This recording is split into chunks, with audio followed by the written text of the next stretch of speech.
السلام عليكم ورحمه الله تعالى وبركاته. ازيكم عاملين ايه؟ يا رب تكونوا بخير. ان شاء الله النهارده هعلمكم خدعه قويه جدا معتمده على كالر تشينج او على تغيير لون الكارت بطريقه الساحر او الماجيشن دانيال ماديسون، والحركه اسمها ماديسون تشينج. تعال نشوف الخدعه الاول بعد كده نشوف الشرح. طيب اول حاجه بتطلب من الشخص اللي قدامك انه يختار اي كارت، ونفترض مثلا الكارت ده.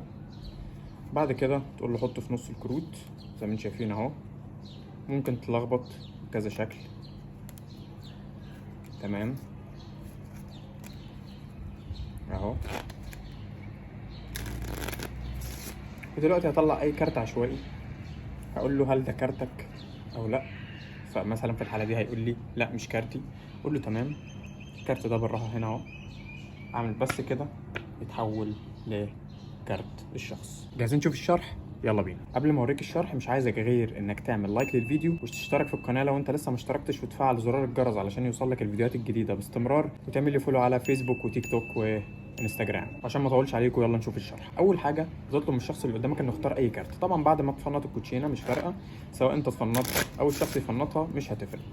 بعد كده تخلي الشخص يختار اي كارت، ونفترض مثلا الكارت ده اللي هو 6 دايموندز، وانا دوري دلوقتي كماجيشن ان انا اتحكم في الكارت ده واخليه اول كارت في الكوتشين. تمام، باي طريقه انت عايز تعملها. فانا مثلا في الحاله دي استعملت حركه التريبل اندر كات، ان انا حطيت الكارت بعد كده وانا برجعه عملت بريك بالشكل ده كده. بعد كده مسكت الكروت كلها بالابهام، خلاص بالبريك بالشكل ده كده، واخدت شويه حطيتهم فوق، شويه تانيين حطيتهم فوق، واخر شويه اللي هم من عند البريك حطيتهم فوق. فبقى كارت الشخص هنا. تاني هعملها فيس اب عشان الناس اللي مش فاهمه اهو.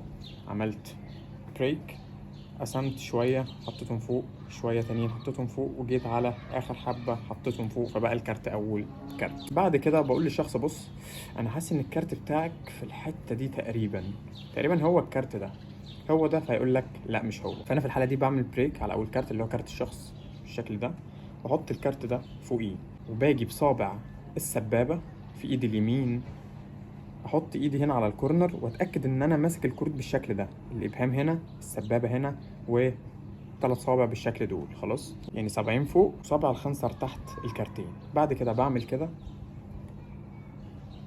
بزق وباجي بضرب في الكورنر هنا بالشكل ده كده. فالكارت بيلف طبعا عشان انا بضرب بالراحه والكارت مش مظبوط. فالمهم ان انتوا فهمتوا الفكره يعني، بس بيبقى ده شكلها لما بتعملها باتقان اهو.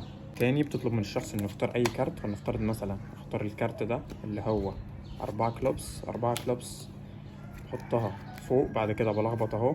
عملت فيك شافل طبعا عشان الكارت يفضل فوق اول كارت. بعد كده بختار اي كارت عشوائي، ونفترض مثلا الكارت ده لو 2 سبيدز. بعمل بريك على اول كارت بحطه فيس اب، وبلف طبعا جسمي كله عشان خاطر اعمل الحركه قدام الشخص، او ممكن اعملها كده اهو. اتاكد ان الكارت مرفوع شويه مش لتحت، مرفوع. صباعي ده هنا، بسيب كل حاجه. بيبقى حرفيا يعني الكارت بيبقى بين ابهام ايدي الشمال وسبابه ايدي اليمين. وبعد ما اتاكد ان هو مرفوع باجي اضرب في الكورنر فالكارت بيلف اهو بالشكل ده.